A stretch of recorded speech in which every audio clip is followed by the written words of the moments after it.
very special guest is Dr. Folake Olojo. Insert applause. I am starting up my first series called Memoirs of a Medical Student, where I have the opportunity to kind of have a interview style girl talk conversation with some of your favorite, and if not your favorite, my favorite future doctors and practicing physicians. So I'm super excited to get started. Let's get into the video.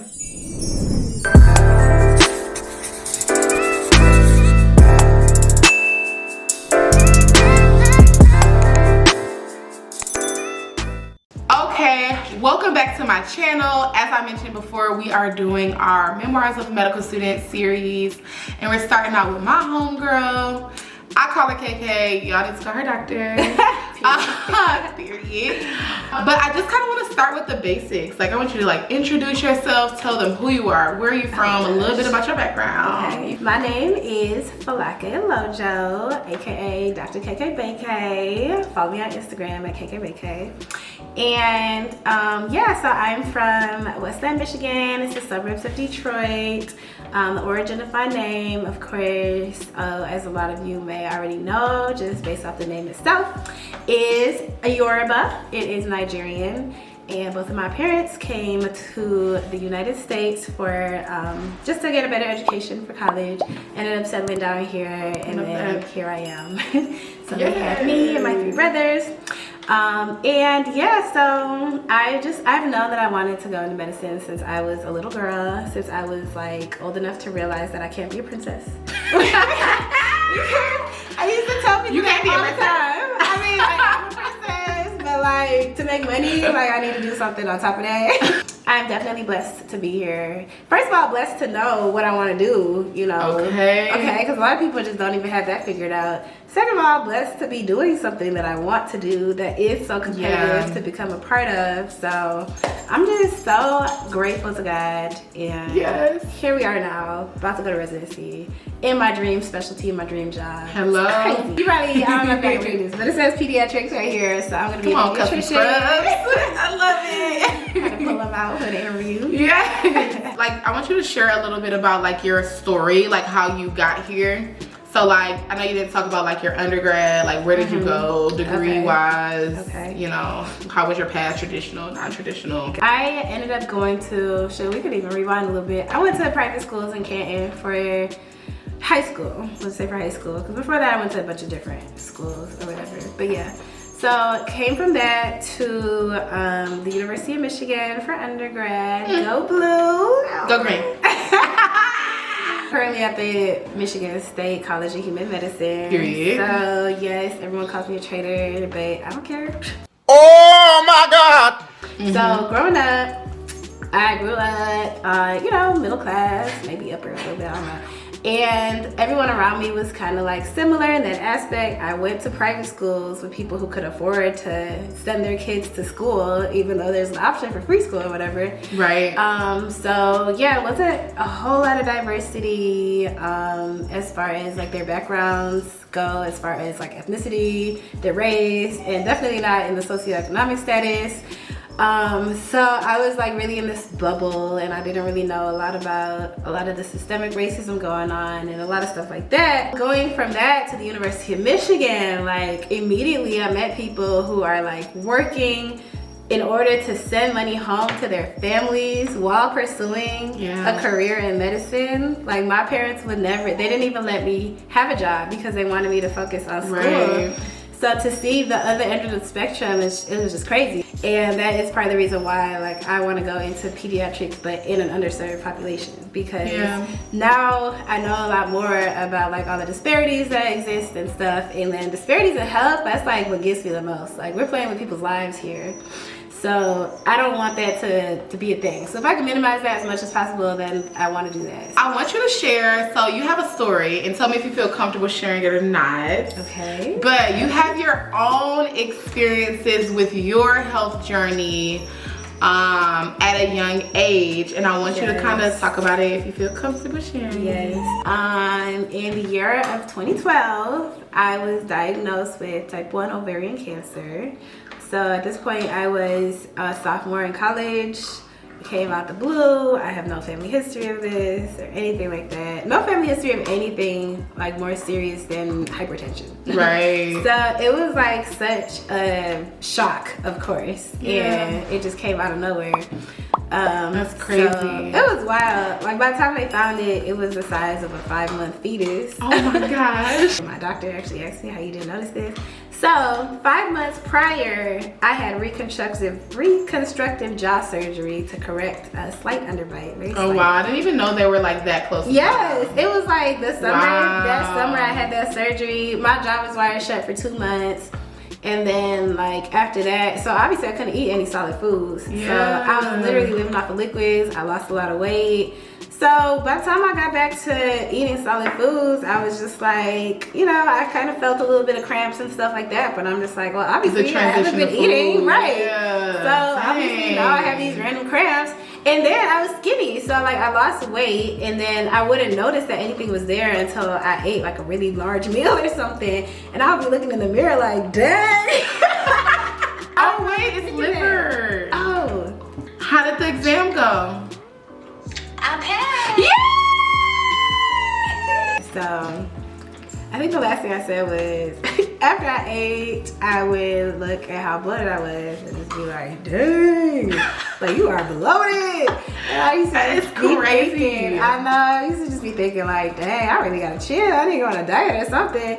Cause like, I've always just been like, a tall, athletic build. So it's never been like, I never really had to watch what I ate or anything like that. Cause like, I never really just gained weight, but I was like, maybe, I don't know, maybe this is 15 coming. So it wasn't until one day I was on Central Campus at U of M, and I was going to my classes, and after every single class I had to pee so bad. And I was not like, the polyuria. Yes. Well, first of all, before anything, they felt my stomach and they were like, oh, she's pregnant. Are you stupid or something? Oh my, stop! No, I'm not. They finally took an ultrasound and they were like, oh, that's not a baby. I'm like, yeah, I know. I know. I said that. They were just like, I don't know what that is. We're gonna send you to the ER. No. So basically, went to the ER. It was funny because they were just like, how do you feel? Like, okay? Like, do you have anybody you could call? And I was like, oh my goodness. My brother, he goes here. Should I call him? Right. They didn't exactly know what it was either, so they sent me to like an oncologist. So I had to like go home from the emergency department, went to an oncologist a different time.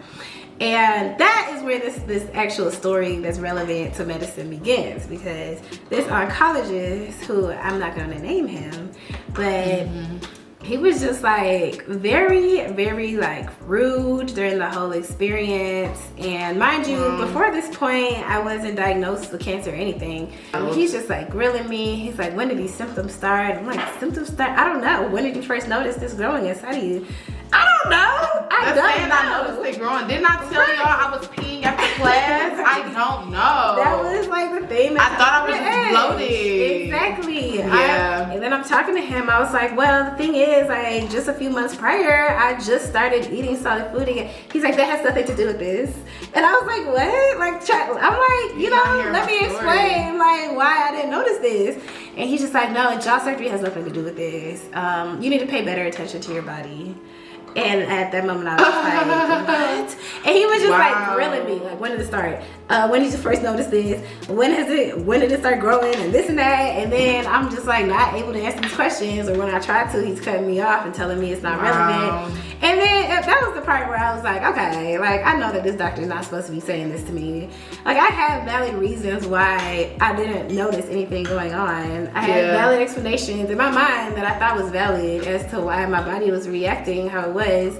And the thing is, the cramps, like, they didn't even hurt bad enough for me to like seek medical attention. It was just like, oh man, I haven't had fried chicken in 2 months.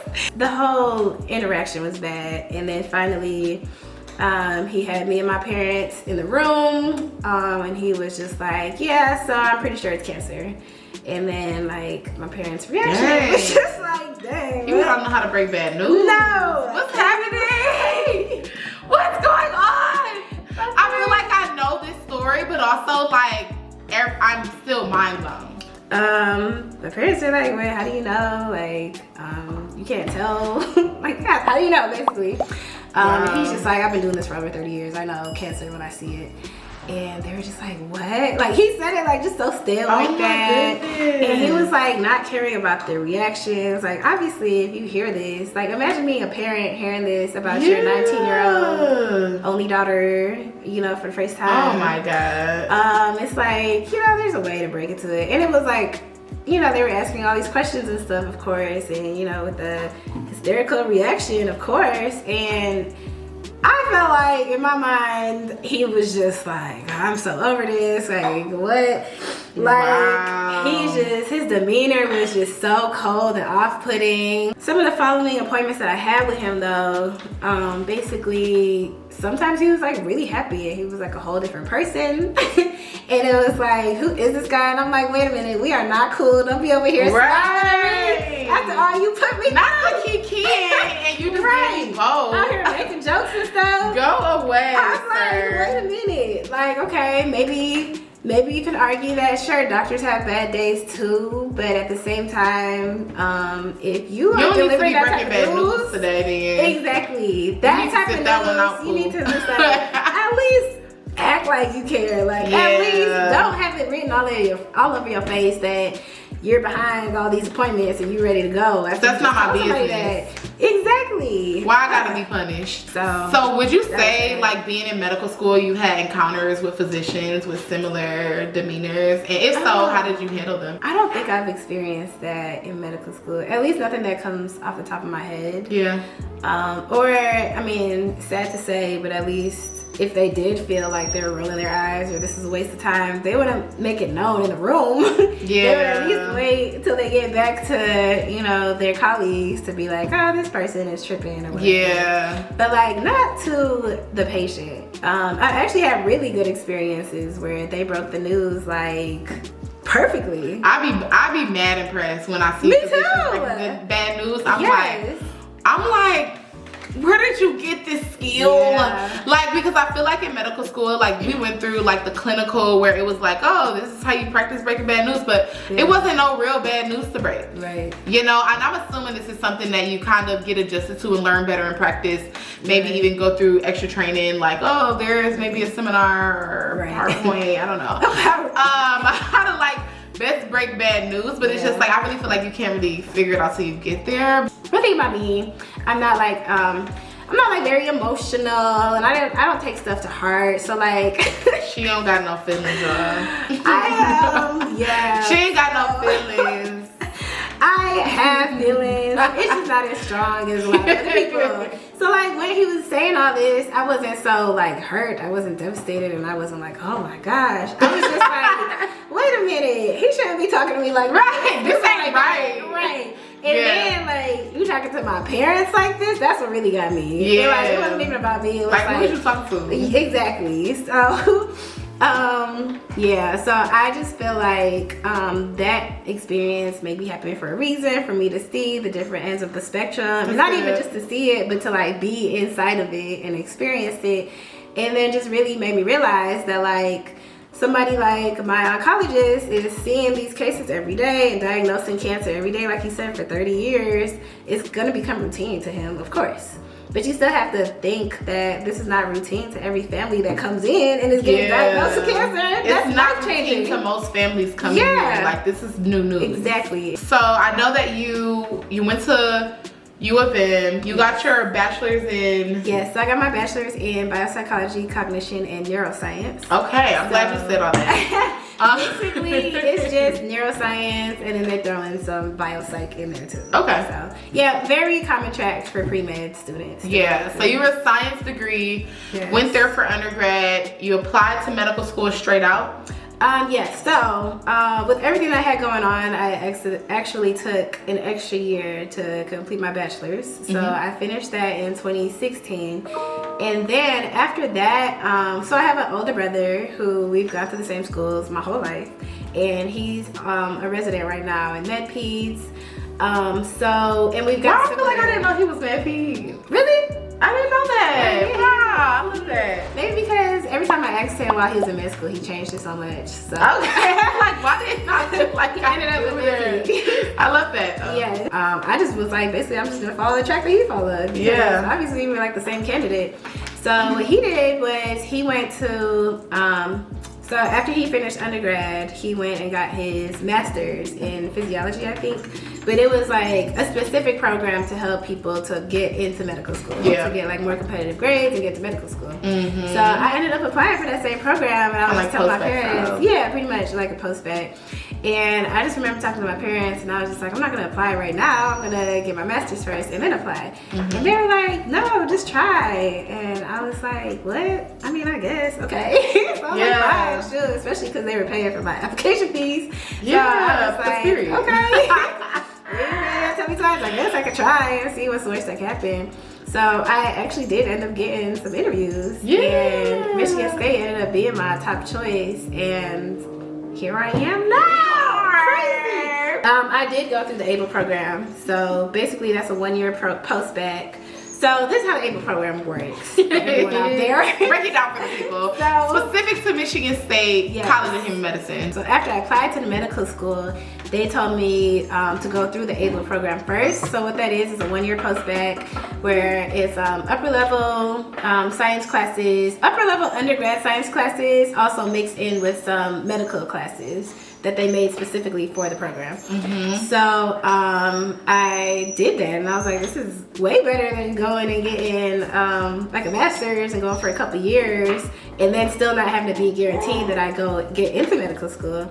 So with this one, you just have to maintain a 3.2, and if you got a 3.2, then you automatically matrculate the following year into med school. So you needed to be able because then we got to meet and be friends. Right. So I have a question. So prior to like being here now, being at the end of your journey, KK is graduating next month. Ain't that crazy? That's crazy. So being at the end of the journey, you're in a space, okay, you did it, you overcame it, like you did it, you know? When you were in that process, like that pre-med process, right, of applying, did it feel real? Did it feel like you were actually going to get into medical school? I would say while I was applying, I didn't have the highest hopes of getting in just because I just already had in my mind that I was gonna do a post-bac first, and this was just kind of like, oh, we'll see what happens. So when I applied to med schools, I also applied to post-bac programs too. So, which I did end up getting in. Yeah. But I found out that I got in after I found out about getting into ABLE programs. So I was like, get your out of here. I'm in the post-bac. Right. I was just happy. So that made it that much more exciting because I wasn't really expecting much. I was just like, oh, whatever, we'll see what happens. Yeah. And it happened. And I was like, what? Yeah. Really?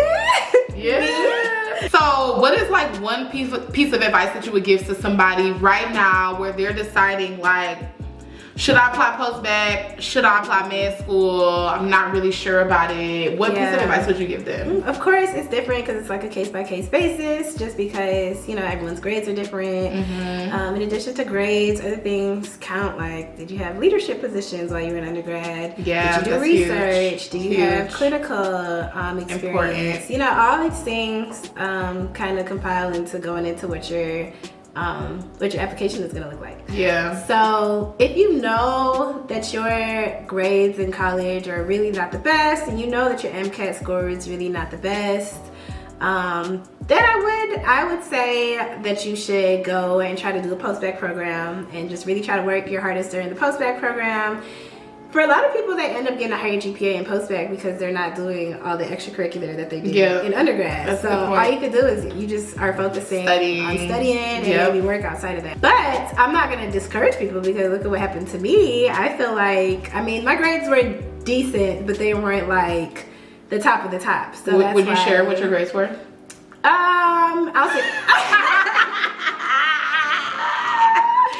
I was a B average. It'd be like that. Okay, your favorite rotation and least favorite rotation and why? So favorite, obviously, the outpatient pediatrics. Yes. So my ambulatory pediatrics, which was 4 weeks of outpatient pediatrics, and it was at the It was at the pediatric office above the farmer's market. Yeah, the best clinic. That was so. It's fire. That was everything. It's so nice. I love that because I got to see my patients. After a while, it was like very repetitive. Very repetitive. So after a while, I was just spitting off everything that the residents would say. Yeah. Like when I saw the patients myself. And then, My patient. Right. Like, at this point, they my patients. And then the resident would come back in and like explain the stuff. And then the patient's parents would just be like, yeah, she told me said that. Yeah. Like, I know. Hurry along. And I was like, wow, I just feel like I'm really here. Yes, you are. That's what I really felt like. Dang, I'm really. I've arrived. I have arrived. I'm here. I am a pediatrician. Least favorite. Their rotation be like, I could have been okay with never doing it again. Internal medicine. Just because there is no way that we should have squeezed all that into 4 weeks.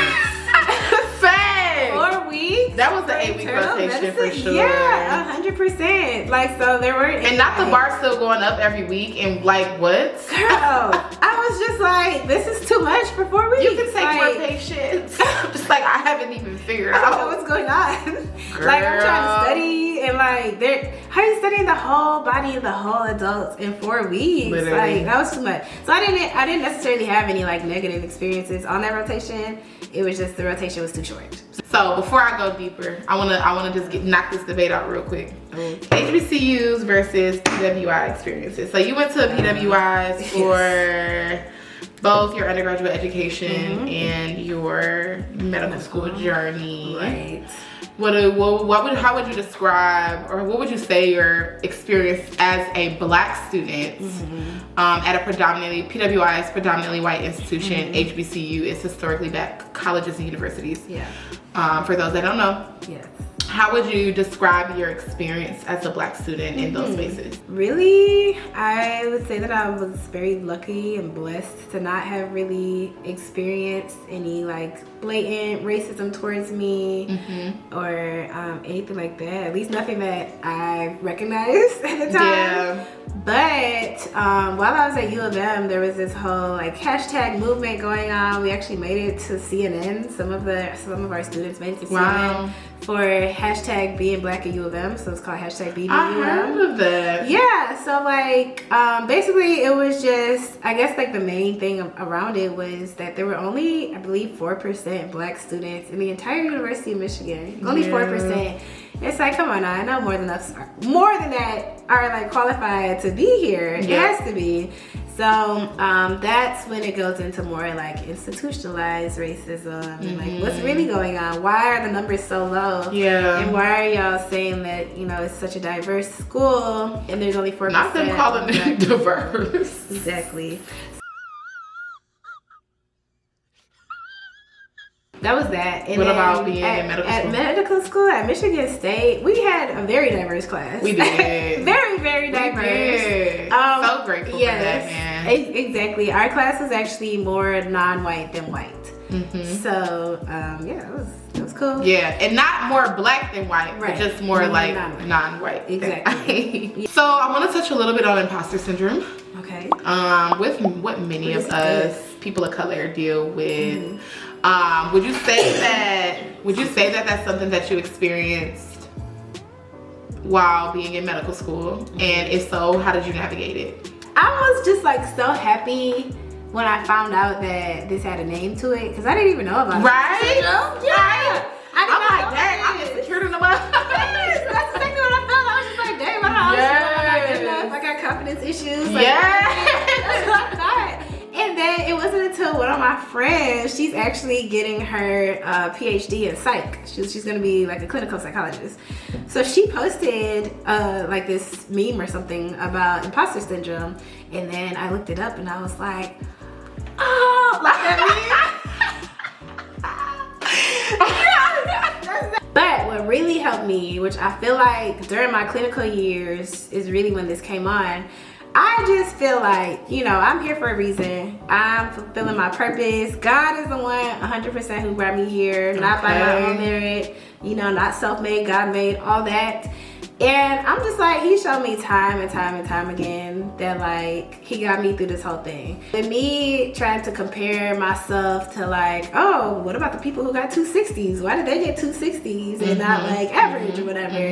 I'm just like, you know, that's not doing anything but hurting me in this sense, because it's not by my own merit at the end of the day. Yeah. So why am I so worried about my merit? It's like, I just need to be worried that God is gonna get me from point A to point B. Because God still has the plan. The plan is always in his hands. Yeah, amen. Which I love. And earlier I was actually thinking about this, and I was gonna post this on my Instagram, but I didn't. But what I wanted to say for anybody who is in the space of going, transitioning from pre-med to med, or you're applying this year or whatever, one thing I want to say when you walk into interviews, by the time you get to the interview, everything you thought would disqualify you, they already seen it. If you thought your skin color was going to disqualify you, they already know. If you thought your grades, your MCAT was going to disqualify you, they already know it. So by the time you make it to the interview, walk in like you deserve to be there, because you do. So my next question is, how do you, or how would you say, or how do you intend to help bridge the gap as far as like health disparities and things are concerned for African American patients? The honest answer is, I don't know. I don't know yet. So that's why, like I said earlier, my goal is to work in underserved areas and just like be able to be, you know, a physician that actually cares about the population that I'm taking care of. Yeah. And like I care about that on just like a different type of level. So I'll provide the type of quality care that I need, that I know that some of them are not getting. I know that in some areas, like, discrimination is just crazy against these type of people. So at this point, that is like my way of trying to help and like bridge the gap and stuff. But like as I go further in my career, I'm sure like other opportunities will pop up. For sure. Or even me creating my own opportunities once I see what areas are in need. Once I get to that level, I think that's good. Yeah, but for now, that's like my stepping stone. What would you say kept you the most grounded throughout your time in medical school? Well, you know, I keep going back to the same thing, but you know, God. Period. What would you say for you was the most memorable experience throughout your time in medical school? I think I'm gonna say meeting the mom. So me, Ariel, two other women, Tyler and Olivia. Yes, liver and booty. We all call ourselves the mob. So one day we were studying and we came across a bunch of these drugs, and drugs are so hard to remember the names. I'm pretty sure we was looking at rheumatoid arthritis. I'm sure it was like, it was definitely like during like musculoskeletal studying or something. And like the drug infliximab came up. And we're just like, infliximab, how are we gonna remember infliximab? So we were just like, flex mob. Flex mob.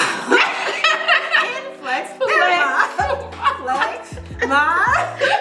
So we're just like, to anybody. Right. It's still a TNF alpha inhibitor. So we were just like, let's call ourselves the Flex Mob. And this is like us as first years. We just meet each other, studying together. And we got a little crew, and we call ourselves the Mob for short. The Mob. But I would say I'm just happy because I just didn't think that I would meet friends like that in med school. I just felt like, you know, I've been part of like different programs that are geared towards medicine. And, you know, the girls that I meet, of course, they're cool in other ways, but it's just like they don't have the same interests that I have. They don't like the same music I like. They don't bond over buying wigs. Like that. Thank you so much, Dr. Olojo. Okay, come on, Dr. O. Hold on. Dr. K. My last name, so I can okay, her last name is open for grabs. Yes. Thank you guys so much for tuning in. Thank you for watching. I had so much fun doing this. Me too. I had so much fun. Okay. I could have Charlotte. Please like, comment, and subscribe. Please share this with your pre-med, med, doctor friends. I look forward to continuing this series with other physicians and future doctors as well. And thank you guys so much for coming. See y'all next time.